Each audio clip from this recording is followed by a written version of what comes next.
آپ کی محبتیں قبول فرمائے، آمین ثم آمین۔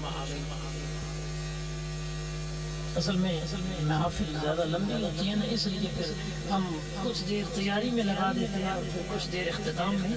اگر مختصر ہو تو پھر ہر بندے کو پتہ ہے فرنٹ سیٹ پہ بیٹھوں ختم ہو جانی ہے 1.5 گھنٹے کے بعد، جب مرضی چلے جاؤں۔ اب جس بندے کو پتہ ہے کہ 4 گھنٹے بیٹھنا ہے تو وہ پھر ادھر بیٹھے گا چلتے چلتے 4 گھنٹے تک، سٹیج تک جلندھر تک پہنچ جائے گا۔ درود پاک پڑھیں۔ الصلاۃ والسلام علیک یا رسول اللہ وعلی آلک و اصحابک یا حبیب اللہ۔ الصلاۃ والسلام علیک یا رحمۃ للعالمین۔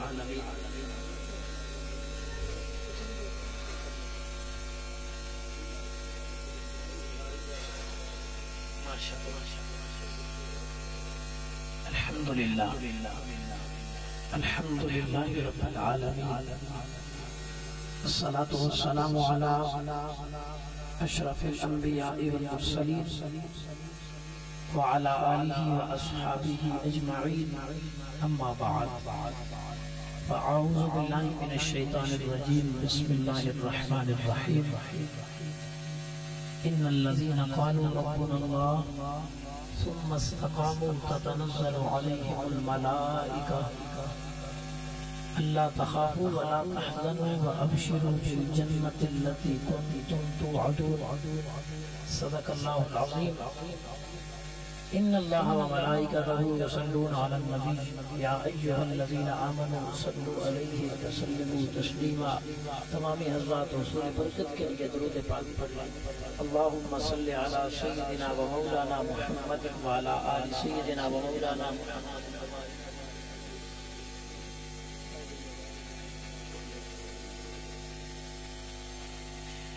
اللہ کریم کی حمد و ثنا کے بعد نبی اکرم صلی اللہ علیہ وآلہ وسلم کی بارگاہ میں ہدیہ درود و سلام عرض کرنے کے بعد انتہائی کرم فرما معزز محتشم میزبانان محفل، حاضرین و سامعین، آج کی یہ بابرکت نشست سالانہ عرس پاک کے حوالے سے انعقاد پذیر ہے۔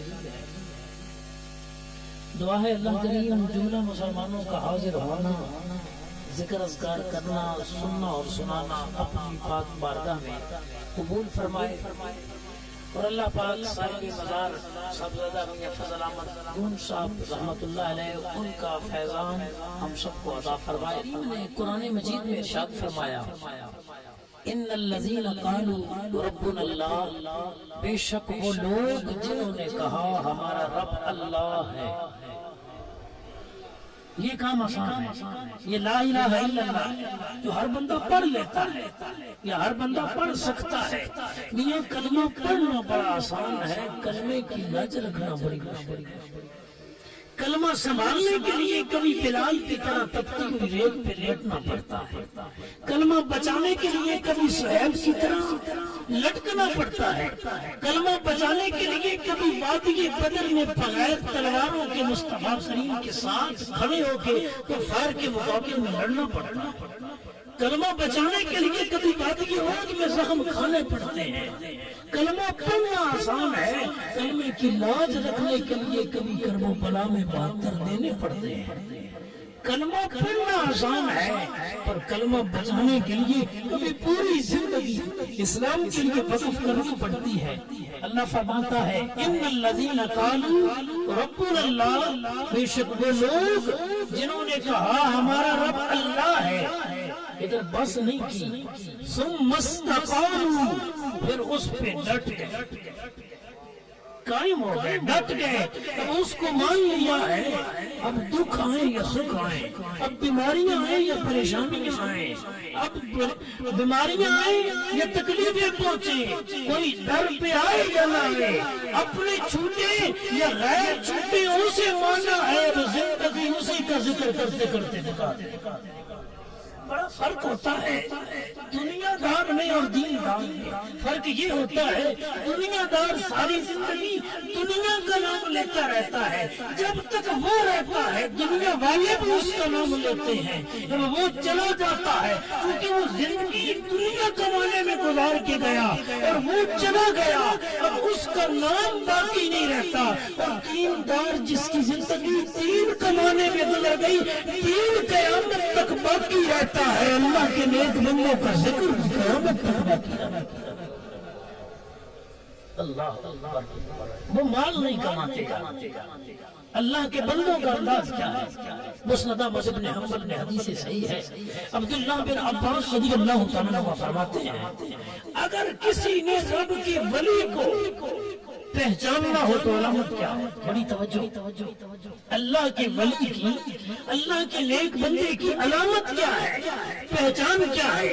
عبداللہ بن عباس فرماتے ہیں، حدیث صحیح ہے مسند احمد بن حنبل میں، فرمایا رب کا ولی وہ ہے، رب کا نیک بندہ وہ ہے، دیکھو کہ اسے تمہاری زبان پر ذکر میرے رب کا جاری ہو،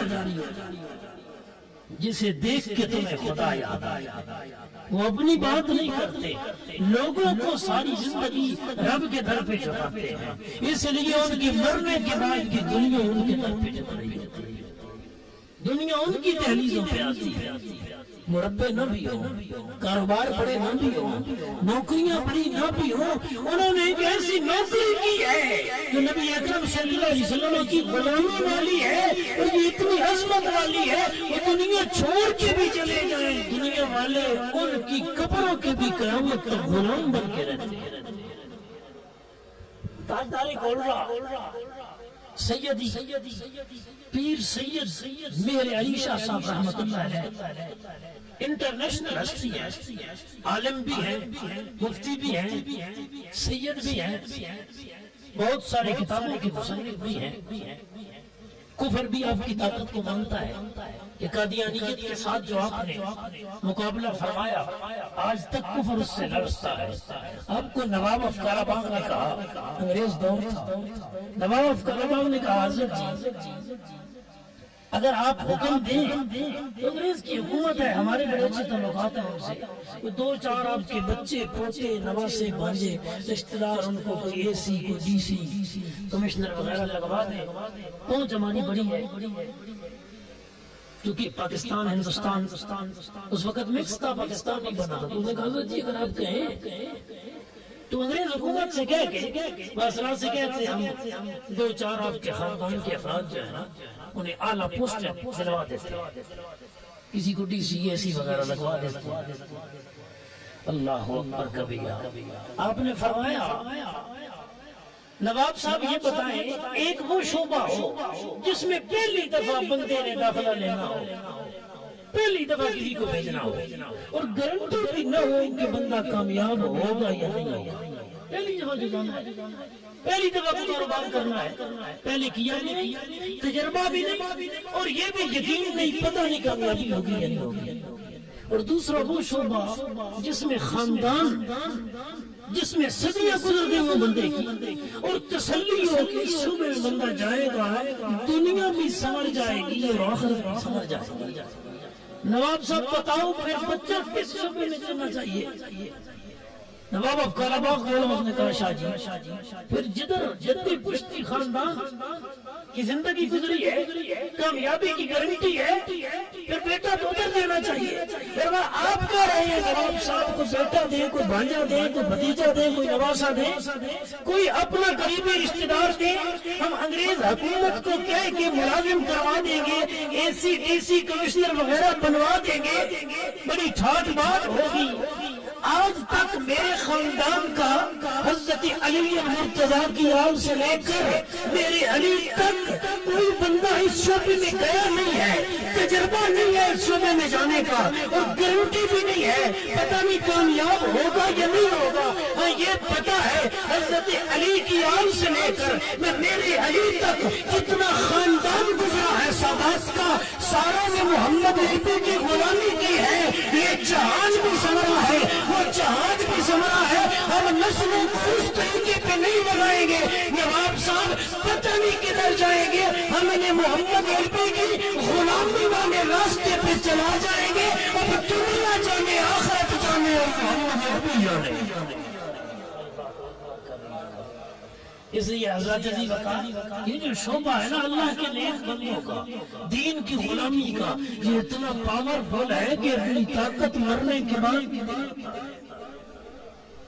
جی عمومی طور پہ کیا ہوتا ہے جب بارات ہوتی ہے کسی کی، ہم کارڈ چھپاتے ہیں، پیغام بھیجتے ہیں، لوگوں کو فون کرتے ہیں، پھر بندے آتے ہیں، اور جب کسی ولی کا عرس ہوتا ہے، ویسے عرس کا لفظی معنی بھی شادی ہے، خوشی، شادی، اسے عرس اس لیے کہتے ہیں، اس لیے کہتے ہیں کہ ہمیں تو ظاہری طور پہ ہم ہوتا ہے کہ بزرگ بچھڑ گئے، ہمارے قریبی بچھڑ گئے، کہ اللہ کا وہ نیک بندہ جس کے عرس میں حاضر ہوئے وہ ہم سے جدا ہو گیا، تو ہم کا موقع ہے۔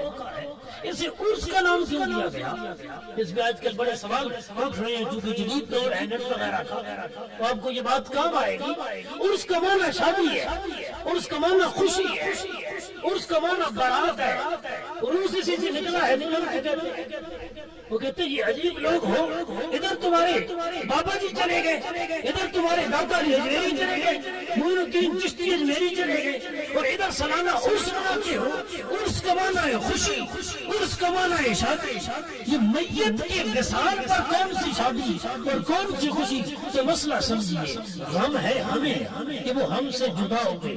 ذرا ان سے بھی پوچھئے کہ دنیا چھوڑ کے غم ملا ہے یا لذت ملی ہے؟ ان سے بھی تو پوچھئے۔ حضرت بلال رضی اللہ تعالیٰ عنہ یمن میں آپ کا مثال ہوتا ہے، آپ چلے گئے یمن شام کے علاقے میں، نبی پاک صلی اللہ علیہ وسلم کے وصال ظاہری کے بعد آخری وقت آیا حضرت بلال رضی اللہ تعالیٰ عنہ کا، آپ مسکرانے لگے، آپ کی زوجہ نے کہا دنیا سے جا رہے ہیں، ہم رو رہے ہیں، بچوں سے آپ جدا ہو رہے ہیں، ہمارے لیے مقام غم ہے، اور آپ اب بھی مسکرا رہے ہیں، اس کی وجہ کیا ہے؟ فرمایا تم رو رہی ہو کہ میں تم سے جدا ہو رہا ہوں، بچے رو رہے ہیں کہ میں دنیا چھوڑ رہا ہوں، تم رو رہے ہو سارے اس لیے کہ میں مر رہا ہوں، اور میں اس لیے مسکرا رہا ہوں کہ میں تمہارے غم کو نہیں دیکھ رہا، مجھے نظر آ رہا ہے ادھر موت کا پیالہ پینا ہے، ادھر قبر میں مصطفیٰ سے ملاقات ہونی ہے، مجھے مصطفیٰ کی ملاقات کو یاد کر کے ہنسی اور مسکراتا ہے۔ دراصل اللہ کے اللہ یا رسول اللہ گرامی کا رضا دراصل اللہ کے ولی کے لیے، اللہ کے نیک بندے کے لیے، یہ دنیا کی زندگی کے بعد، موت کے بعد جو برزخی زندگی شروع ہوتی ہے اس میں اتنی نعمتیں ہوتی ہیں، اتنا انعام ہوتا ہے، اتنا سکون ہوتا ہے، وہ جب وہاں جاتا ہے قرآن کے لفظ ہیں، جب شہید کا وصال ہوتا ہے تو کیا ہوتا ہے؟ اللہ پاک فرماتا ہے وَلَا تَحْسَبَنَّ الَّذِينَ قُتِلُوا فِي سَبِيلِ اللَّهِ أَمْوَاتًا بَلْ أَحْيَاءٌ عِندَ رَبِّهِمْ يُرْزَقُونَ فَرِحِينَ بِمَا آتَاهُمُ اللَّهُ مِنْ فَضْلِهِ۔ فرمایا گمان بھی نہ کرو ان کے متعلق جو اللہ کے راستے میں مارے گئے کہ وہ مردہ ہیں، بلکہ وہ زندہ ہیں اپنے رب کے ہاں۔ اور ہوتا کیا ہے ان کا معاملہ؟ یرزقون، انہیں رزق دیا جاتا ہے، اور جب رزق رب دیتا ہے تو پھر شہید کیا کرتا ہے؟ قرآن کے اگلے جملے سنیے این ہمارے موضوع کے مطابق، اللہ فرماتا ہے فارحین بما آتاہم اللہ من فضلہ، رب اپنے فضل سے جو انہیں دیتا ہے اس پہ وہ خوشیاں منا رہے ہوتے ہیں، چونکہ اللہ کے نیک بندے مرنے کے بعد قبر میں خوش ہوتے ہیں، مرنے کے بعد برزخی زندگی میں انہیں جنت کی نعمتیں ملتی ہیں اور ان کے ہاں خوشی ہوتی ہے، تو ہم پھر نام اپنا نہیں رکھتے کہ سالانہ بزرگوں کا ڈیتھ ڈے ہے، ہم کہتے ہیں سالانہ بزرگوں کا عرس ہے، وہ قبر میں خوش ہے، ہم قبر کے باہر خوشی سے ان کا ذکر کر رہے ہیں۔ اللہ اکبر کبیرہ۔ اسے عرس اس لیے کہتے ہیں کہ عرس خوشی کو کہتے ہیں، اور ان کے لیے قبر میں خوشی ہے، اور ہم اپنے غم کو ان کی خوشی پہ قربان کرتے ہیں۔ اور یہ مسئلہ بھی شریعت کا یاد کر لیں، شریعت میں غم منانے کی حد مقرر ہے، غم منانے کی حد مقرر ہے۔ صحیح بخاری حدیث صحیح، نبی پاک صلی اللہ علیہ وسلم نے فرمایا جو اللہ پر اور آخرت پر ایمان رکھتا ہو اسے چاہیے کہ وہ کسی مسلمان کے مرنے پر 3 دن سے زیادہ سوگ نہ کرے، 3 دن سے زیادہ سوگ نہ کرے، فرمایا سوائے اس عورت کے جس کا خامد انتقال کر گیا تو وہ 4 مہینے 10 دن تک سوگ کرے گی، یعنی عدت میں بیٹھے گی۔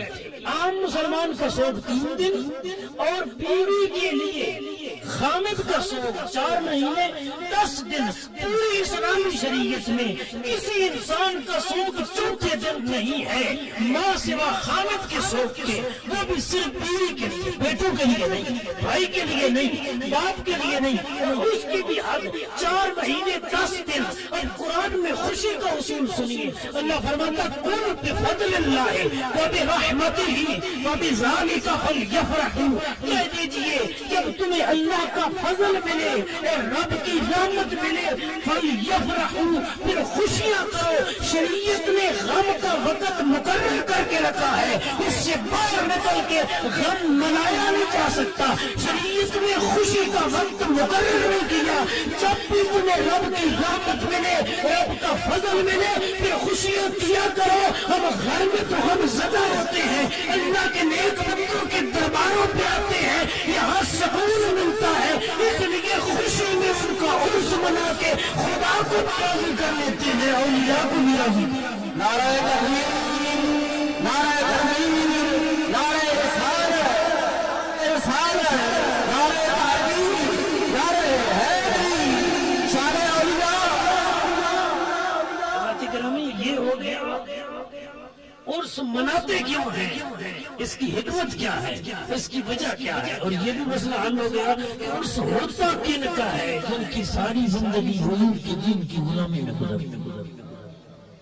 جی ساری زندگی حضور کی دین کی غلامی میں، حضور کی غلامی میں گزرتی، ان کے پھر عرس لگتے ہیں، پھر دنیا ان کے لیے ذکر اذکار کرنے کے لیے آتی ہے۔ اللہ اکبر کبیرہ۔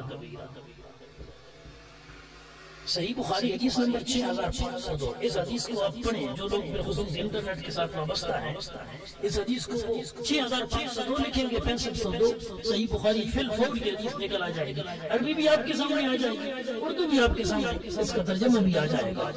یہ حدیث وہ ہے جو فرمان رب کا ہے اور بیان مصطفیٰ کا ہے، اسے کہتے ہیں حدیث قدسی۔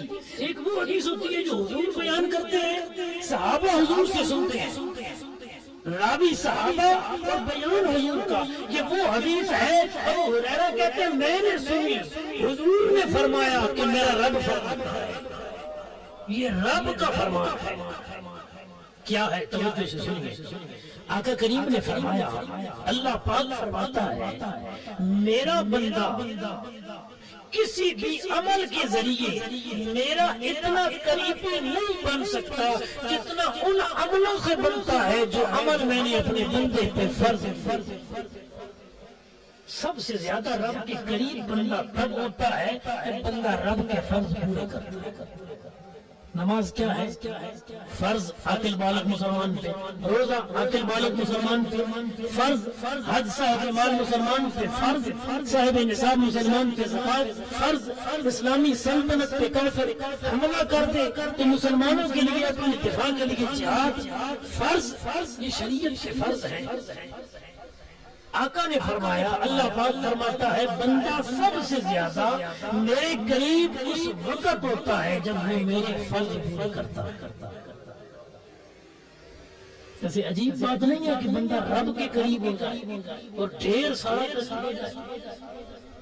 وقت کے حاکم کی قربت، وقت کے وزیر کی قربت، وقت کے بہت بڑے بیروکریٹ کی قربت، وقت کے بہت بڑے ذمہ دار کی قربت، یہاں تک کہ تھانے کے SHO صاحب کسی کے جناب والا کلاس فیلو ہو تو کہتے ہیں یار میری پہنچ ہے تھانے تک کہ وہاں میرا کلاس فیلو SHO ہے۔ سوچئے وہ بندہ کتنی عظمت والا ہے جسے قربت خود رب کریم کی حاصل ہو۔ اگر آپ کی توجہ ہے تو اس کا طریقہ بھی بتا دیں۔ کہ بندہ سب سے زیادہ رب کے قریب کیسے ہوتا ہے؟ آقا کریم نے فرمایا، مسلم میں حدیث صحیح ہے، تقریریں ساری کی جا سکتی ہیں، شعر بھی پڑھ کے، ترنم بھی لگا کے، واقعات بھی سنا کے، لیکن ہم طالب علم لوگ ہیں، کوشش کرتے ہیں بات یا رب کے قرآن کی جائے یا محمد عربی کے فرمان کی، یا کسی کو سمجھ آئے یا نہ آئے کہ سبحان اللہ کہے یا نہ کہے، اتنی دیر بیٹھے گا کانوں میں آواز تو یا قرآن کی آئے گی یا مدینے والے کے فرمان کی۔ اس کا نور کیا کم ہے یار، اس کی کیا فیض، اس کا کیا کم ہے کہ جتنی دیر سنے۔ میں نے پوچھا انہیں کہا تقریباً آدھا گھنٹہ، تو آدھا گھنٹہ کم از کم کانوں میں قرآن اور حدیث کی باتیں سنائی دیتی رہیں تو اس سے بڑھ کے خوش نصیبی کیا ہے ایک بندہ مومن کے لیے۔ اور اس دور میں لوگ پوچھتے ہیں حضرت جی کیا مقصد ہے ان محافل کا، یہ لوگوں کو اکٹھا کر کے رات گھر تک بٹھانے کے مقاصد کیا ہے، یہ اتنے لنگر انتظامات و انسلام کرنے کے مقاصد کیا ہیں؟ میں نے کہا بہت زیادہ مقاصد ہے، میں صرف ایک بتاتا ہوں۔ اگر آج لوگ اس وقت یہاں پہ نہ بیٹھے ہوتے تو کہاں ہوتے؟ سارے مصلے پہ ہوتے، تہجد پڑھ رہے ہوتے؟ نہیں۔ سارے قرآن کھول کے تلاوت کر رہے ہوتے؟ نہیں۔ سارے اپنے گھروں میں بیٹھ کے درود پاک کی تسبیح ہاتھ میں پکڑ کے درود پاک پڑھ رہے ہوتے؟ نہیں، یقیناً نہیں۔ سوچئے کل رات پرسوں رات جو آپ کی گزری ہے، آپ عشاء کے بعد کس حال میں تھا؟ کوئی ہوٹل پہ بیٹھا ہے، کوئی موبائل پہ لگا ہوا ہے، کوئی کیبل پہ بیٹھا ہوا ہے، کوئی دوستوں کے ساتھ گپ شپ کر رہا ہے، کچھ بھی نہیں۔ جو کچھ بھی نہیں کر رہا وہ عشاء کے بعد کھانا کھا کے سو گیا، تو اللہ کے نیک بندوں کے ذکر کا کتنا بڑا کمال ہے کہ کسی کو ہوٹل سے، کسی کو موبائل سے، کسی کو ٹیلی ویژن دیکھنے والے دماغ سے، اور کم از کم لوگوں کو نیندوں سے اٹھا کے خدا اور مصطفیٰ کے ذکر کی محفل میں بیٹھا۔ یہ کوئی کم مقصد ہے کہ محافل زندگی بدلتی ہے اگر انسان دل سے کرے، دل سے سنے، دل سے محفل میں آئے۔ بہت سارے لوگوں کی زندگیاں بدلی ایسی محافل میں آتے، بھلے ایک بات ہی ان کو پسند آ گئی تو مسلم کی حدیث صحیح سنا رہا تھا۔ آقا نے فرمایا بندہ سب سے زیادہ رب کے اس وقت قریب ہوتا ہے جب وہ حالت سجدے میں ہوتا ہے، ڈائریکٹ رب کے ساتھ کال اس وقت بندے کی ملی ہوئی ہوتی ہے جس وقت وہ سجدے میں ہوتا ہے۔ انسان کا جو چہرہ ہے نا یہ اشرف الاعضاء ہے، سارے اعضاء کا سردار، ہاتھ کا بھی سردار ہے چہرہ، پاؤں کا بھی سردار، پورے انسانی وجود کا سردار ہے چہرہ۔ اور آپ کو پتا ہے ہم چہرہ نہیں میلا ہونے دیتے، کبھی ہو جائے تو پھر فور صاف کر جی، لیکن کبھی سجدے میں آپ نے غور کیا جب انسان قیام میں کھڑا تھا پاؤں پر کھڑا تھا، باقی بدن زمین پہ نہیں لگا ہوا تھا، صرف پاؤں لگے ہوئے، قیام میں ہاتھ بندھے ہوئے، رکوع میں گیا اس کی کمر جھک گئی، ہاتھ گھٹنوں پہ آ گئے، پہلے پاؤں زمین پہ تھے، اب اس کا آدھا وجود جو ہے وہ گھٹنوں پہ جھک گیا۔ اور جب بچہ سجدے میں جاتا ہے 7 اعضاء پر سجدے کرنے کا حکم دیا گیا۔ آقا نے فرمایا 2 پاؤں، 2 گھٹنے، 2 ہاتھ، 6 اور 1 چہرہ، 7 یہ 7 ہڈیاں لگے تو سجدہ ہوتا ہے۔ جب بندہ سجدے میں جاتا ہے کبھی اپنی حالت کو ججمنٹ کرے، وجود کو سکیڑا ہوا ہے، پاؤں زمین پہ لگے ہوئے ہیں، گھٹنے زمین پہ لگے ہوئے ہیں، ہاتھ زمین پہ رکھے ہوئے ہیں، اور ناک ہاتھوں کے درمیان رکھا ہوا ہے، پیشانی زمین پہ لگی ہوئی ہے، جہاں چپٹی ہے، جہاں دل کو پاؤں لگتے تھے اور وہی ماتھا لگا ہوا ہے، وہ ناک جس پہ ذرا میل لگتی تھی یہ فنفور رومال سے صاف کرتا تھا، اب وہ زمین پہ لگا ہوا ہے، پورے وجود کو سکیڑ کے وہ اس وقت گویا جیسے چمٹی مکوڑا حشرات الارض زمین پہ چلنے والا ایک چھوٹا سا جانور ہے، اس کی طرح اپنے آپ کو سکیڑ کے اللہ کی بارگاہ میں پیش کر کے کہتا کیا ہے، سبحان ربی الاعلی، پاکی ہے اس اللہ کے لیے جس کی ذات سب سے اعلیٰ ہے، اس رب کے لیے۔ نعرہ تکبیر، نعرہ تکبیر، نعرہ رسالت، نعرہ رسالت، نعرہ تحریک، نعرہ حیدر، شان اولیاء، علماء اہل سنت۔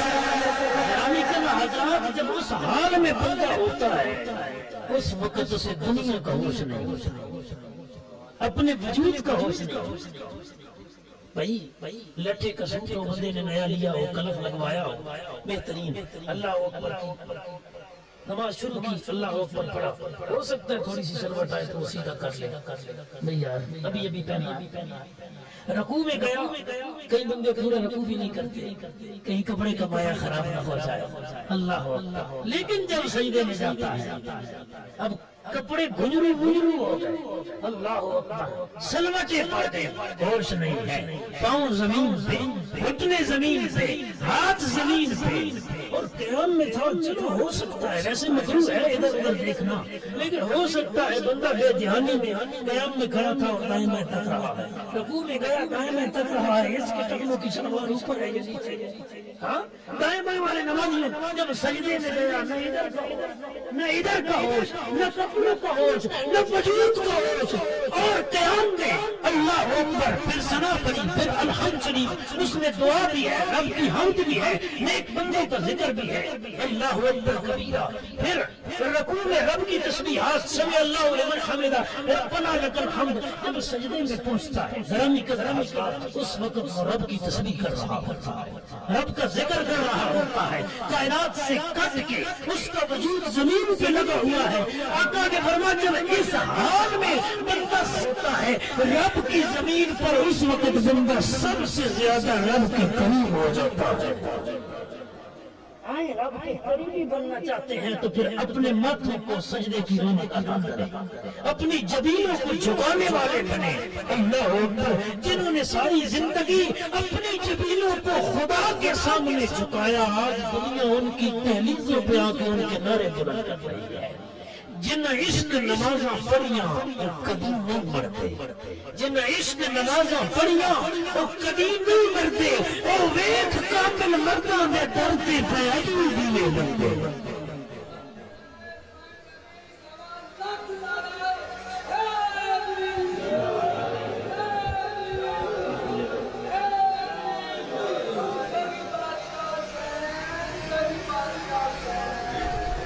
علی بن عثمان, لوگوں کو تو نام ہی نہیں پتا, علی بن عثمان المعروف داتا علی حجویری. اب کا نام ہے علی بن عثمان, خود علی ہے اور باپ کا نام عثمان ہے. اللہ اکبر, باپ سے بھی صدقے جاؤں, اپنا نام عثمان تھا, بیٹے کا نام علی رکھا, اور بیٹے سے بھی صدقے جاؤں, ساری زندگی اپنا نام لکھتا رہا علی بن عثمان. اللہ اکبر, عثمان اور علی میں بڑی گہری محبت ہے. داتا علی حجویری علی بن عثمان لاہور والے 970 سال گزر گئے آپ کو وصال کیے, اور آپ کی معلومات میں اضافہ کر دوں کہ داتا علی حجویری کی اولاد کوئی نہیں تھی. آخری عمر میں شادی کی اولاد نہیں ہوئی. جس کی اولاد نہ ہو لوگ کہتے ہیں ذکر مک گیا, پیچھے کوئی نہیں, پیچھے کوئی نہیں جڑا محفل کرے سی, اس کی اولاد کوئی نہیں, پیچھے ریا کوئی نہیں. 977 سال بیت گئے. علی بن عثمان داتا علی حجویری کی اپنی اولاد تو کوئی نہیں تھی, لیکن میں نے انگریزوں کو بھی دیکھا ہے داتا کی چوکھٹ پہ کھڑے ہیں. میں رات کے وقفے میں کئی مقامات پہ کئی جگہ گیا, لیکن علی بن عثمان داتا کی چوکھٹ پہ رات کے جس وقت بھی گیا, رب کے قرآن کی تلاوت داتا کی قبر کے پاس رات کو بھی جا رہی تھی. نعرہ تکبیر, نعرہ تکبیر, نعرہ رسالت, نعرہ رسالت, نعرہ تحقیق, نعرہ حیدری, شان اللہ, علماء اہل سنت. وزیر اعظم ہاؤس میں وزیر اعظم جوتے پہن کے جاتا ہے, صدارتی ہاؤس میں صدر جوتے پہن کے جاتا ہے. وزیر اعلیٰ کا جو ہاؤس ہے اس میں وزیر اعلیٰ جاتا ہے تو جوتے پہن کے جاتا ہے. جب یہ بندے داتا کی چوکھٹ پہ جاتے ہیں جوتے پیر اٹھا کے پھر اندر جاتے ہیں. اللہ اکبر کبیرہ. کوئی بات تو ہے نا, 977 سال کے بعد بھی اس کی پاور اتنی ہے. انگریز جب ہندوستان سے واپس پلٹا, تاریخ ہند لکھی گئی, انگریز سے پوچھا گیا کہ سب سے عجیب بات ہندوستان کی بتاؤ. وہ بڑے ٹیکنیکل قسم کے لوگ ہوتے ہیں، تحقیق اور ریسرچ کرنے والے، انہوں نے کہا ایک بات ہندوستان میں بڑی عجیب دیکھی ہے جو ہم نے آج تک نہیں دیکھی۔ پوچھا گیا وہ کیا ہے؟ باقاعدہ کتابوں میں، تاریخ کی کتابوں میں موجود ہے۔ انگریز نے کہا وہ بات یہ ہے، ہندوستان میں ایک شہر ہے اجمیر، اور اجمیر کے اندر ایک قبر ہے، نام بتاتے ہیں اس کا معین الدین، معین الدین، دین کی مدد کرنے والا۔ زندگی میں انہوں نے دین کی مدد کی، آج دینوں کی مدد کر رہا۔ انگریز مورخ نے بھی کہا ہندوستان کا سب سے عجیب منظر یہ ہے، وہاں ایک شہر ہے اجمیر، اجمیر میں ایک قبر ہے، اور قبر میں لیٹے ہوئے بندے کا نام ہے معین الدین۔ کا عجیب کیا ہے؟ کا عجیب یہ ہے حکمران حکمرانی کرتے ہیں، تخت پہ کرسی پہ بیٹھ کے حکمرانی ہوتی ہے، پارٹی جیتے تو۔ کا ہندوستان میں منظر عجیب دیکھا ہے، معین الدین لیٹا ہوا اجمیر میں قبر پہ، قبر کے اندر ہے حکومت مسلمانوں کے جگر پہ ہندوستان میں کر رہا ہے۔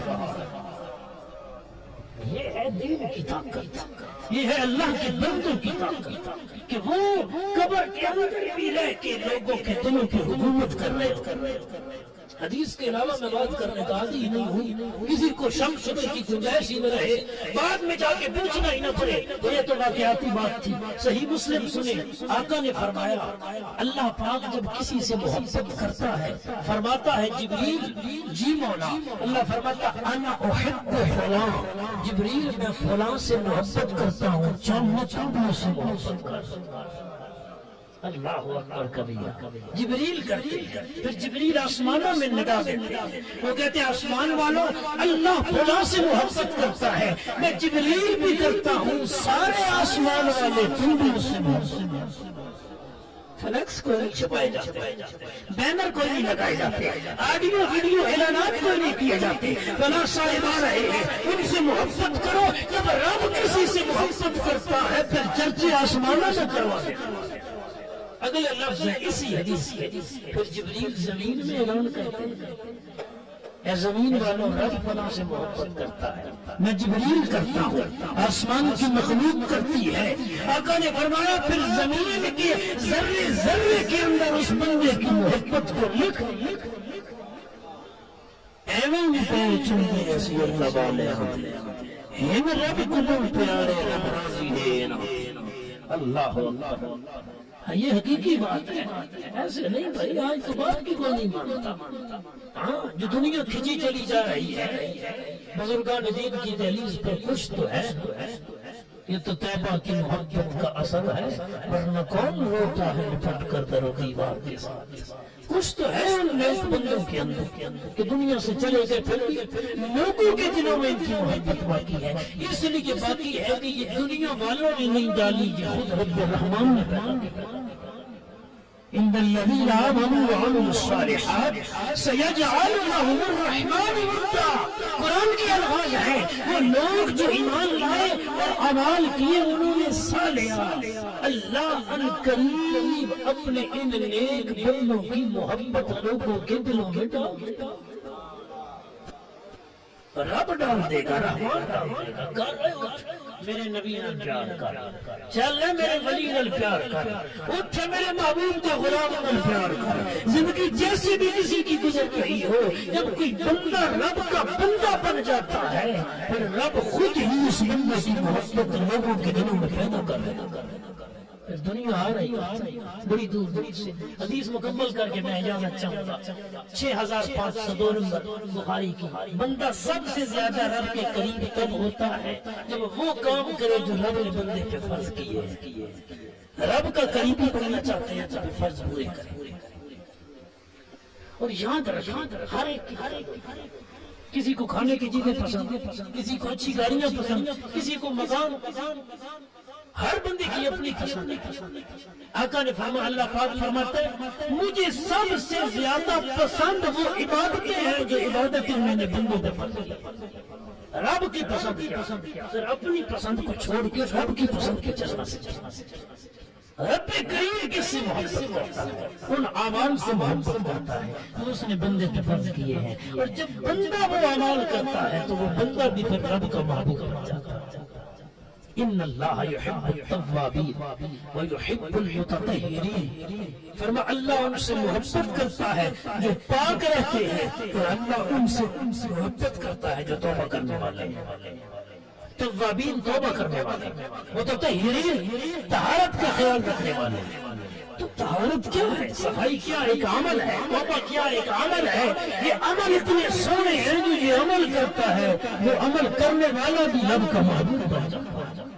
تو فرائض عمل بندے کو رب کا محبوب بناتے ہیں۔ اور اگلی بات آقا نے فرمایا، اللہ پاک فرماتا ہے فرضوں کی بات بندہ جب پھر نفل پڑھتا اور تو وہ جو اللہ نے لازم کیا ضروری تھے، اور نفل یہ ہے ضروری نہیں ہے۔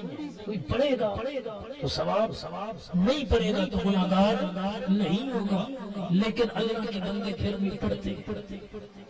آقا نے فرمایا، اللہ پاک فرماتا ہے نفل پڑھتے پڑھتے پڑھتے بندہ میرا اتنا قریب ہو جاتا ہے کہ میں رب اسے اپنا محبوب۔ یہ پہلا درجہ کیا ہے شریعت کا کہ انسان رب کا محب بنے، انسان رب کا محب بنے۔ محب کہتے ہیں محبت کرنے والے کو، اور محبوب کہتے ہیں جس سے محبت کی جائے۔ قرآن مجید میں ہے دوسرا پارہ سورہ البقرہ، فرمایا والذین آمنوا اشد حبا للہ، وہ جو لوگ ایمان والے ہیں وہ اپنے رب سے شدید محبت کرتے ہیں۔ بندہ محب اور رب محبوب، بندہ رب سے محبت کرتا ہے، کرتے کرتے حضرات اس مقام پہ پہنچتا ہے نا جو اس حدیث میں سنا رہا ہوں کہ یہ اس کی محبت میں کبھی فرض پڑھ رہا ہے، اس کی محبت میں کبھی سنتیں پڑھ رہا ہے، اس کی محبت میں کبھی وتر پڑھ رہا ہے، اس کی محبت میں کبھی نفل پڑھ رہا ہے، اور رات دن پڑھ رہا ہے۔ اس نے اتنے پڑھے درجے میں اتنی بلندی دی، پہلے یہ محب تھا، رب محبوب تھا، نفل پڑھتے پڑھتے وہاں پہنچا، رب محب بن گیا، بندہ محبوب بن گیا۔ حدیث پڑھ رہا، فن خطابت کی جملے نہیں ہے، جذبات میں آ کے بات بکھیر نہیں رہا۔ آقا نے فرمایا، رب فرماتا ہے نفل پڑھتے پڑھتے بندہ اس مقام پہ پہنچتا ہے کہ میں رب خود اسے اپنا محبوب بنا لے۔ کتنا خوش نصیب لوگ جس سے رب محبت کرتے ہیں۔ کچھ وہ ہیں جو رب سے محبت کرتے ہیں، اور کچھ وہ خوش نصیب ہیں جن سے رب خود محبت۔ یہ درجہ بڑا شان ہے، اور جب بندہ رب کا محبوب بنتا ہے پھر اس کی پاور کتنی ہو جاتی ہے؟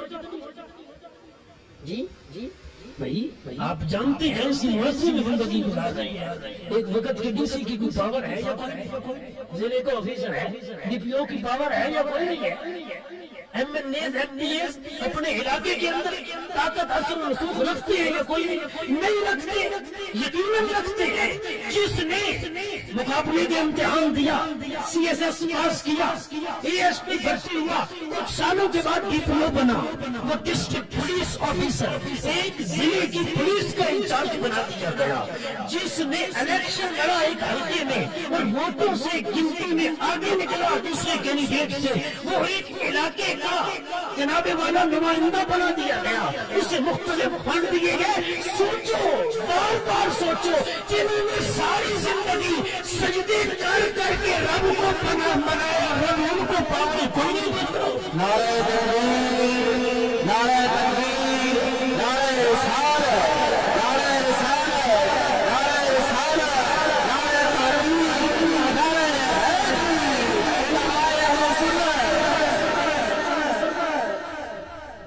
2 منٹ بقایا ہے، 12 بجے کلوز کرنا ہے۔ حضرت عزیز بکار پیغامی جملے، ایک بندہ رب کا محبوب بنتا ہے پھر پاور اتنی ہوتی ہے۔ حدیث کے لفظ ہیں، آقا نے فرمایا، اللہ پاک فرماتا ہے پھر وہ بندہ مجھ سے کوئی سوال کرے تو میں اسے ضرور عطا کرتا ہوں۔ کوئی مانگے چیز صحیح میں اسے ضرور دیتا ہوں، کیونکہ زندگی میں رب حکم دیتا رہا، یہ مانتا رہا، پھر وہ وقت آیا رب فرماتا بندے ہم نے حکم دیا تو مانتا رہا، اب التجا تو کرتا جا، پوریاں ہم کرتے جاتے ہیں۔ اقبال نے اس کا نقشہ یوں کہتا ہے کہ محمد سے وفا تم نے تو ہم تیرے ہیں، یہ جہاں چیز ہے تو لوح قلم تیرے ہیں۔ کہا چلیا بندیا یہ دنیا کی حکمرانی کرتے ہی محمد عربی کا غلام بر دونوں جہاں ہی تیرے ہیں۔ خودی کو کر بلند اتنا کہ ہر تقدیر سے پہلے خدا بندے سے خود پوچھے بتا تیری رضا کیا ہے۔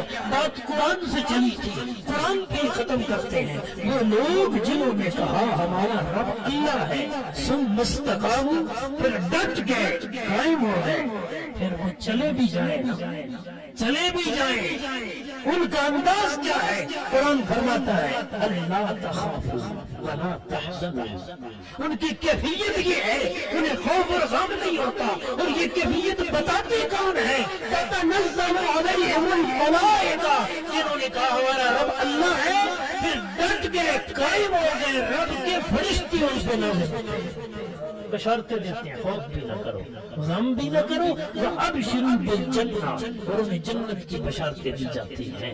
دنیا سے جا رہے ہوتے ہیں، حکم ہوتا ہے یا ایتھا النفس المطمئنہ ارجعی الی ربک راضیۃ مرضیہ فادخلی فی عبادی وادخلی جنتی، اے نفس مطمئنہ لوٹ اپنے رب کی طرف اس حال میں کہ تیرا رب تجھ سے راضی ہو گیا، تو اپنے رب سے راضی ہو گیا، بس میرے بندوں میں داخل ہو جا اور میری جنت میں داخل ہو جا۔ نیک بندوں کے نیک ذکر کا صدقہ اللہ آپ کو مجھے نیک بنائے۔ جتنے احباب نے دائیں دل میں سکون انتظام کیا، جتنے احباب آپ دور و نزدیک سے انتہائی محبت بھرے جذبات لے کے آئے، اللہ اپنی رحمت کا صدقہ سب کو دونوں جہانوں کی خیر عطا فرمائے۔